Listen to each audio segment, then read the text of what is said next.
پاکستاني الوتکو د افغانستان دوه ولایتونه سخت بمبار کړل. دا چې طالبان ولې د پاکستان د بریدونو پر وړاندې غبرګون نه ښیي، همدې ویډیو کې وګورئ او چینل سبسکرایب کړئ.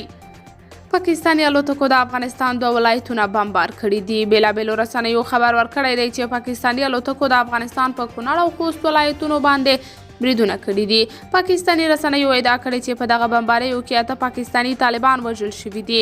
بل لوري د سیمې څخه ځینې کسان په ټولنیزو رسنیو کې دعوه کوي چې پاکستاني پوځیانو په خپله بمبارۍ کې د افغانستان په خاوره کې وزیرستاني کډوال وژلي دي.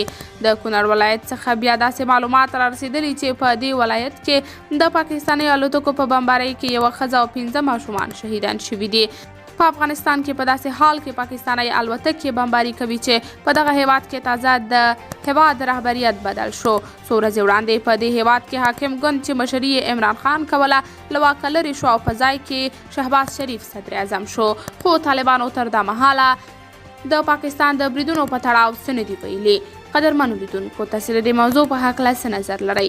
نظریات را سره کمنټ کې شریک، ویډیو لایک او چینل هم در سره سبسکرایب کړئ.